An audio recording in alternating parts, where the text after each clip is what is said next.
에스겔이 환상 가운데에 전에 그발 강가에서 보았었던 그 네 생물을 다시 봅니다. 1절 말씀입니다. 시작. 이에 내가 보니 그룹들 머리 위 궁창에 남보석 같은 것이 나타나는데 그들 위에 보좌의 형상이 있는 것 같더라. 여기서 말하는 그룹은 전에 그발강가에서 열렸었던 그 환상 가운데 보았었던 네 생물이었었습니다. 15절 말씀을 같이 볼게요. 시작. 그룹들이 올라가니 그들은 내가 그발강가에서 보던 생물이라. 20절입니다. 시작. 그것은 내가 그발 강가에서 보던 이스라엘의 하나님 아래에 있던 생물이라. 그들이 그룹인지를 내가 아니라. 그 형상, 그룹의 형상이 어떠한지 9절부터 22절에 쭉 묘사를 해놓고 있는데 전에 1장에 묘사했었던 내용과 거의 비슷합니다. 그 영광의 존재, 그 그룹 천사 위에 궁창이 있었고 그 궁창 위에 수정 같은 또 바다가 있었었고 그 위에 하나님의 영광의 보좌의 형상이 있었어요. 1절에도 보니까는 그들 위에 궁창 위에 보좌의 형상이 있는 것 같더라. 하나님의 영광의 임재가 있었었죠. 1장에서는 그발 강가, 바벨론 그발 강가에서 이 환상이 있었었고요. 오늘 본문 10장에서는요. 지금 이 하나님의 이 그룹 천사들 그 위에 있는 하나님의 영광의 형상, 이 형상이 지금 성전에서 나타났었던 겁니다. 성전에 하나님의 그 영광의 형상이 임한 모습을 3절과 4절에 이렇게 기록을 해주고 있습니다. 같이 보겠습니다. 시작. 그 사람이 들어갈 때에 그룹들은 성전 오른쪽에 서 있고 구름은 안뜰에 가득하며 여호와의 영광이 그룹에서 올라와 성전 문지방에 이르니 구름이 성전에 가득하며 여호와의 영화로운 광채가 뜰에 가득하였고. 하나님의 영광의 임재가 성전에 가득했었습니다. 성전이 이런 곳이에요. 성전은 하나님의 영광의 임재가 있는 곳입니다. 자, 그런데 이 하나님의 영광의 임재가 있어야 돼. 이 성전 안에 지금 에스겔이 환상을 보는 거예요. 8장부터 9장에 보면은 이 성전 안에, 이 성전은 하나님의 영광이 임재 가득해야 될 그 성전이었는데 온갖 가증 우상들로 가득했었어요. 그래서 그 결과 하나님께서 그 영광의 자리에 성전 안에 있을 수가 없었던 거예요. 그래서 8장 6절 말씀을 같이 보도록 하겠습니다. 8장 6절에 시작. 그가 또 내게 이르시되 인자야 이스라엘 족속이 행하는 일을 보느냐. 그들이 여기에서 크게 가증한 일을 행하여 나로 내 성소를 멀리 떠나게 하느니라. 이 성전 안에 하나님의 영광이 가득해야 될 그 땅에, 그곳에 온갖 가증한 우상 섬기는 일들이 있었었죠. 그 결과 하나님께서 그것으로 인해서 있을 수가 없게 됐다. 그래서 결국 오늘 본문 에스겔 10장 말씀을 보게 되면은 하나님의 영광이 그 성전에서부터 떠나십니다. 2절 말씀을 아니죠. 18절 말씀을 같이 보도록 하겠습니다. 10장 18절 말씀 시작. 여호와의 영광이 성전 문지방을 떠나서 그룹들 위에 머무르니. 아멘. 결국 하나님의 영광이 성전에서 떠나가게 돼요. 하나님이 성전에서 떠나가게 되면 성전은 어떻게 되는 걸까요? 심판이 시작이 되는 거죠. 2절 말씀을 같이 보겠습니다. 시작.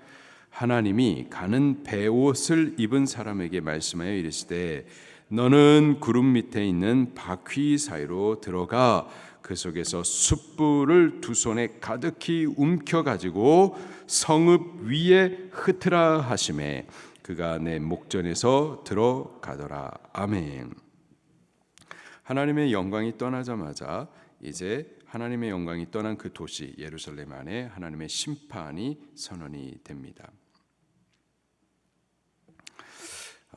그 심판을 위하여서 하나님께서 숯불을 손에 가득 가지고 와서 그것을 성읍 위에 뿌리라 말씀을 하고 계세요.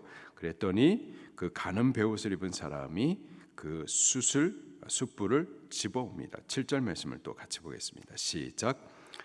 그 그룹들 사이에서 손을 내밀어 그 그룹들 사이에 있는 불을 집어 가는 베옷을 입은 자의 손에 주매 그가 받아 가지고 나가는데, 숯불, 불, 그래서 하나님의 심판을 상징하죠.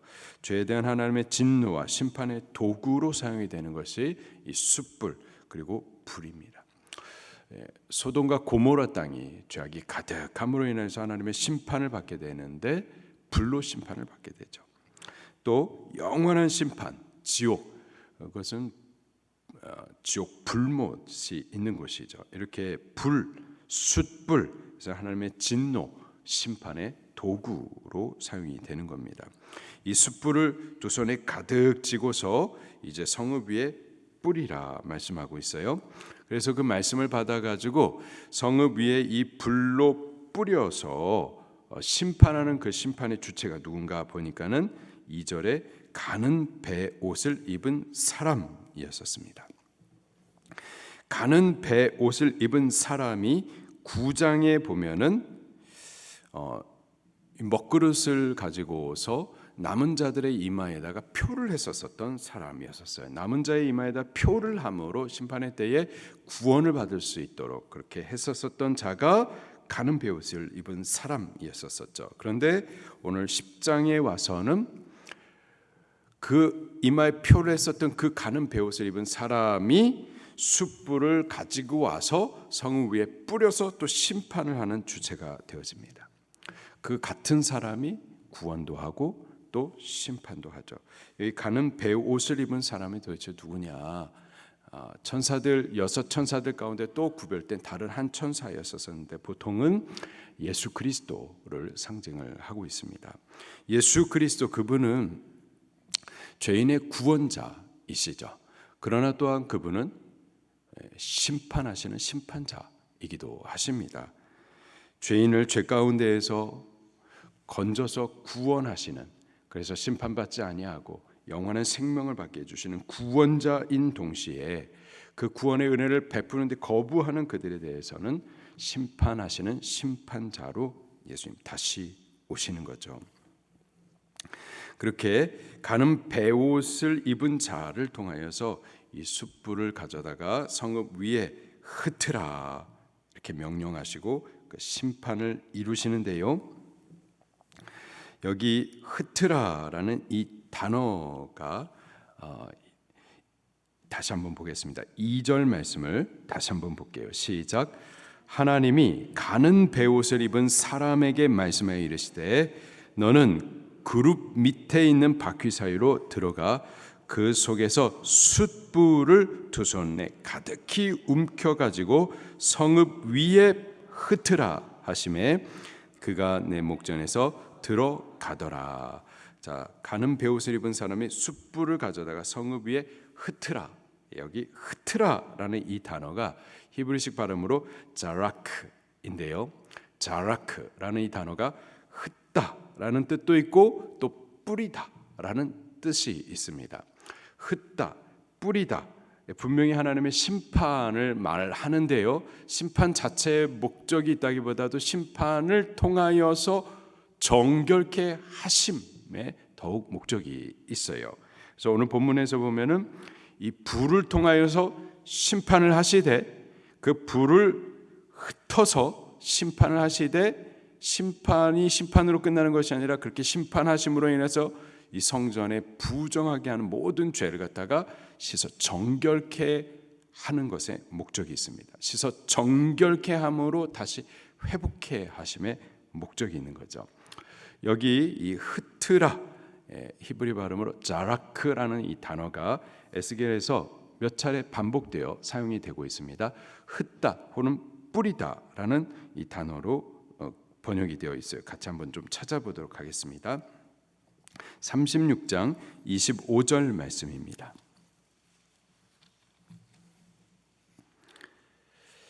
이 자라크라는 단어가 흩다, 뿌리다. 근데 그 목적이 분명해요. 정결케 함에 있습니다. 같이 확인하도록 하겠습니다. 36장 25절 시작. 맑은 물을 너희에게 뿌려서 너희로 정결하게 하되 곧 내가 너희 모든 더러운 곳에서와 모든 우상 숭배에서 너희를 정결하게 할 것이며. 자, 여기에서요, 맑은 물을 너희에게 뿌려서, 뿌리다라는 이 단어가 자라크라는 단어입니다. 맑은 물을 뿌렸어요. 뿌리는 목적이 어디 있느냐? 정결케 함에 목적이 있는 거죠. 모든 더러운 것을 씻어 정결하게 함에 목적이 있습니다. 그 도구로 사용이 되는 것이 물이라고 말을 하고 있습니다. 또 찾아보겠습니다. 43장 18절 말씀. 43장 18절 말씀입니다. 시작. 그가 내게 이르시되 인자야 주 여호와께서 이같이 말씀하셨느니라. 이 제단을 만드는 날에 그 위에 번제를 드리며 피를 뿌리는 규례는 이러하니라. 피를 뿌리다 했었을 때 이 뿌리다라는 단어가 자라크라는 단어예요. 피를 제단에 뿌린다. 뿌려가지고 그들의 죄를 사함에 정결케 함에 목적이 있는 거죠. 이 정결케 함의 목적을 위하여서 뿌린다. 본문에서는 피를 뿌린다 말을 하고 있습니다. 지금 뿌리다, 흩다를 통하여서 정결케 하는데 그 도구들이 보니까는 오늘 에스겔 10장에서 보니까는 불이었었고요. 36장에서는 물이었었고요.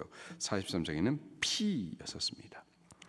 불과 물과 피를 뿌려서 그것으로 씻어 정결케 함에 정결케 함으로 다시 회복함의 목적이 있는 겁니다. 오늘 본문 말씀으로 다시 돌아와서요. 에스겔 2장에 이 숯불을 가져다가 성읍 위에 뿌리라. 분명히 심판이에요. 죄에 대한 하나님의 진노 그리고 심판을 위하여서 숯불을 뿌려 심판합니다. 심판하지만 심판이 심판으로 끝나는 것이 아니라 뿌려서 이 부정하게 되어진 이 성전을 갖다가 씻어 정결케 하고 정결케 함으로 다시 회복할 목적을 두고서 하나님께서 심판을 하시는 거죠. 그래서 하나님께서 심판을 하시되 심판의 목적이 심판이 아니라 심판 이후에 정결케 하심으로 회복해 하심에 있습니다. 하나님의 심판, 불로 심판을 하시는데 우리에게 불같은 고난을 하나님께서 주심으로 죄에 대해서 형벌을 내리실 때가 있죠. 그러나 그것도 마찬가지로 죄로 인한 하나님의 형벌, 죄로 인하여서 하나님께서 우리에게 허락하시는 고난, 그것은 고난 자체의 목적이 있는 것이 아니라 그것을 통하여서 우리 안에 있는 죄를 씻어 정결케 하심으로 하나님 앞에 다시 세우실 회복의 목적이 있는 줄로 믿습니다. 우리는 심판이 있을 때에, 고난이 있을 때에, 하나님께서 불을 우리에 흩으실 때에, 그때에 하나님의 의도를 잘 깨달아야만 할 줄로 믿습니다. 씻어 정결케 함으로 우리를 다시 세우시고자 하는 하나님의 사랑임을 우리 믿으셔야만 할 줄로 믿습니다. 여기 성전에 하나님의 영광이 가득해야만 했었는데 그들의 죄로 인하여서 하나님의 임재가 떠나시게 되죠. 18절 말씀을 다시 한번 읽어보겠습니다. 시작. 여호와의 영광이 성전 문지방을 떠나서 그룹들 위에 머무르니. 아멘. 하나님의 영광이 결국 떠나게 됩니다. 하나님의 영광이 떠나는 것 자체가 이것이 심판인 거예요. 사실 우리에게 죄로 인하여서 여러 가지 어려움, 고난 혹은 경제적인 결핍 이런 것들이 우리들 삶 가운데 있죠. 신앙생활하는 동안에 있습니다. 그럼에도 불구하고 그런 고난의 상황들, 어려움들을 우리가 능히 이길 수 있는 힘을 여호와 하나님으로부터 공급을 받죠. 여호와 하나님께서 우리와 함께 하심으로 이 고난의 시절을 우리가 통과해 낼 수가 있는 겁니다. 그러나 그 여호와 하나님께서 떠나 버리신다라는 것은 우리가 공급받는 모든 은혜, 도우심을 우리 다 빼앗기는 심판인 거죠. 우리 죄는 하나님으로부터 그렇게 관계가 벌어질 수밖에 없고 하나님께서 우리를 떠나실 수밖에 없는 겁니다. 최초의 아담이 하나님 앞에 범죄했었을 때에 에덴 동산 바깥으로 쫓겨남으로 하나님과의 관계가 벌어졌었던 것처럼 죄가 우리를 하나님으로부터 벌어지게 합니다. 그런데 예수 그리스도 그분이 흘리신 그 피가 우리의 죄를 씻으시고 다시 정결케 하셔서 하나님과의 관계를 화목하게 하신 줄로 믿습니다. 예수 그리스도께서 당신의 그 사랑과 희생의 십자가 능력을 통하여서 하나님과 다시 화목하게 하신 이 은혜를 우리 절대 빼앗기지 않기를 예수님 이름으로 축원합니다. 범죄했다면 빨리 예수님 앞으로 나와서 그 흘리신 보혈의 능력을 의지하여서 그 죄를 씻어 정결케 함을 받아서 하나님과의 그 가까운 관계를 계속 유지해야만 할 줄로 믿습니다. 우리 말씀 붙들고 통성으로 같이 기도하시겠습니다.